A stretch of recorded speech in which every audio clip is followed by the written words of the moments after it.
Guys, it's Kowalski here, and welcome back to another brand new Animal Jam video. Let's get into it. I told you my level of concern that you won't find like you never heard. So today I have more facts about Animal Jam, and today I actually have about 50 or so more. I'd say about 54, so let's just get right into it. First fact I want to do, or a little tip, is that if you zoom in all the way on this little color right here, the lightest purple, and you click in the bottom right corner, you can actually get a secret color. Not only did Animal Jam release one edition of the Insider's Guide, but they actually made a second edition, and both of these editions came with a code called 12, which gave you diamonds in the game. The first one was released in 2014, and then another one came in 2017. Bahari Bay, Crystal Reef, and the Deep Blue were all released on the same date, as well as the Dolphins and Sharks. They were released on the same date as well, and that date was September 16th, 2011. Spiked collars actually used to be called spiked necklaces. Anyone who was in the beta testing stage, they actually received a month of membership for free from Animal Jam as a gift of thanks for their service for being a part of the beta testing. If you purchased the Tunneltown app when it first came out, the first weekend of its release, you actually received a golden bunny pet called the Founder's Bunny. The coffee bean bags in the Hot Cocoa Hut actually stand for the initials on the bag say SBI, which stands for Smart Bomb Interactive. And if you also notice up here, there seems to be a little face on this item right up there. There are 576 different combinations for cocoa in here. Do you know how much cocoa you could be drinking on Animal Jam? If you go to Lost Temple of Zyos and you go by the snake game, if you click these flowers, they actually change colors every time you click on them. Animal Jam has currently won 12 awards, including the Best App for Kids by Google Play. As you know, they have the 10 million banner from 2013 when there was 10 million gamers. But now Animal Jam is up to over 160 million players. Where is our 100th million player banner, Animal Jam? Come on. So when you're playing Sky High, you may notice that your Animal Jam character is not wearing any clothes. But that was up until you reach the chest at the end, and then all of a sudden your clothes are just randomly back on your animal. The Epic Dens list updates every 6 hours. Okay, so this one may not seem as kid friendly as the other ones, but when you get your animal or when you get your pig to be completely red like mine is, and then you go down over to the lava, make him completely red like mine, it actually makes him look like he's swimming in a pool of blood. I don't know if that's good for the kids playing, but that's definitely something really weird.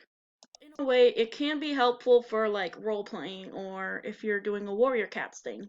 There are some people saying that the TV show from 2003 and the 2010 Animal Jam, but there used to be a TV show called Animal Jam, and it was released back in 2003, but was taken out only like 2 or 3 months later. This fact is probably the most known fact in Animal Jam, but the little fish in Tierney's aquarium actually follows your mouse around. So if you notice in the corner of Tierney's theater, there's a little fish in here, which represents the fish from Eat 'em Up. And as you watch the little fish in this corner, he actually gets eaten by the bigger fish. And then that fish actually gets eaten by the even bigger fish. And this is just a little big detail in the game that really shows that Animal Jam does go all the way out. It kind of advertises the game Eat 'em Up, because I feel like Eat 'em Up is actually one of the most not liked games in Animal Jam. This is something I've never noticed, but around Jamaa you can find actually all their healing staffs in random spots in Jamaa. One spot is in the upper stairs of the Chamber of Knowledge, another spot being in the Hot Cocoa Hut, and one of the other spots is in Jam Mart clothing. A little cool feature is that when you're in a Pondale, if you actually go up there, the tree over here, the shadow affects your gamer tag, so it makes it darker in some spots, and it also makes it lighter in some spots. I think that's pretty cool for like shadowing effect. So something weird that I've actually never noticed is that when you do the daily spin and you get gems, what it does is that it automatically just takes the daily spin out for you. But when you get it for a gift, you actually have to close out the daily spin yourself. So when you go to Jammark Clothing, you notice that you spawn in a rug. But when you try to go to Jamon, it's a full world, it brings you right back to the rug, which is pretty weird because most of the time it doesn't lead you back or just leads you back like a little bit.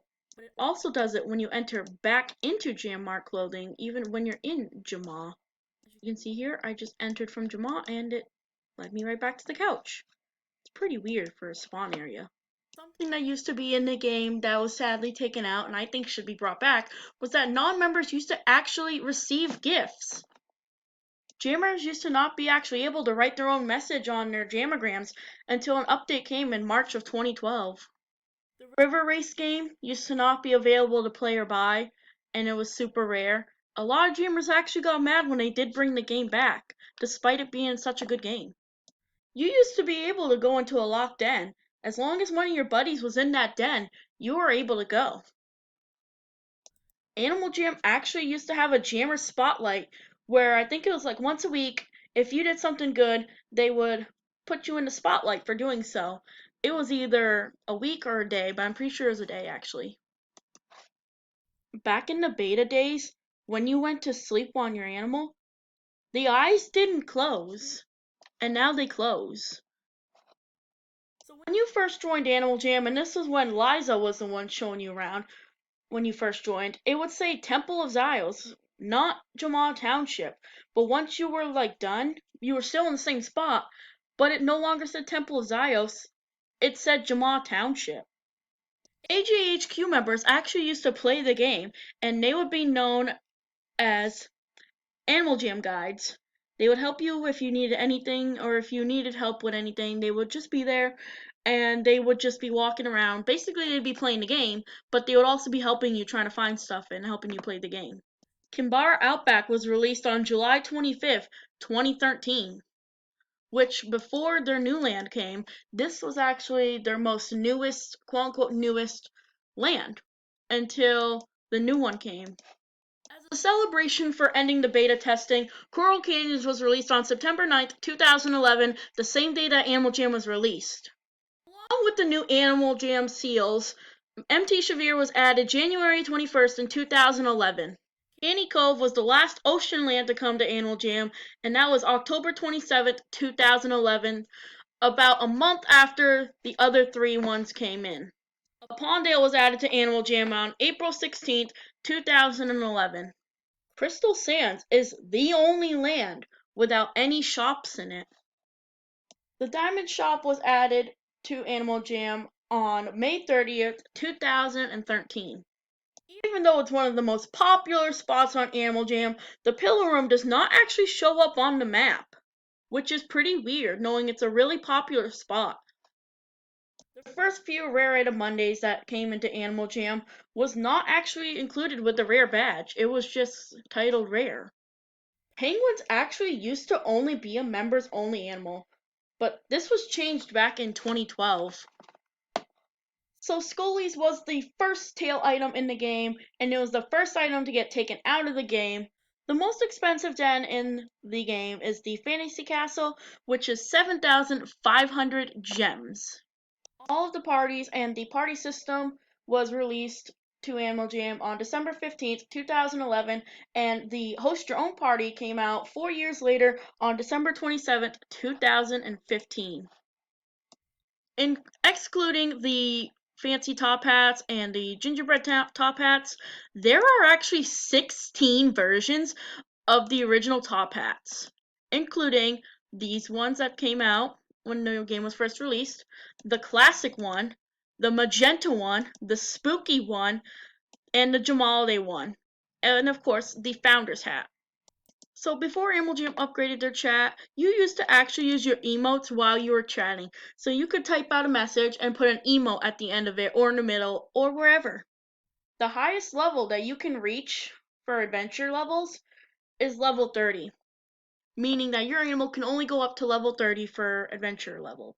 Not including the time where the Rim HD came into the store for Rare Item Monday, headdresses actually went in and out of stores twice but have not returned since November 2011, and they probably will never return. The map that you see here right now, it used to not look like this. Animal Jam's map used to be 3D, but this was taken out due to hatred from jammers, and they were not happy with the way it looked, so they just switched it back and called it a day. Along with the other two achievements that I've mentioned that were taken out, the Herbology Expert achievement was sadly also taken out for an unknown reason. So this item right here called the Phantom Cog, it actually has two sides to it. Like most items you switch look the exact same and are just swapped over, but this one actually has two different sides to it, which is very strange but also very cool. So that is it for this video, guys. I really hope that you liked these little tricks or facts about Animal Jam that you may or may not have known about. If you have any more or if I have missed any, please comment that down below or message me on Instagram/Discord. That is it for this video, guys. Comment, like, and subscribe for more, and I will see you all in the next video. Bye!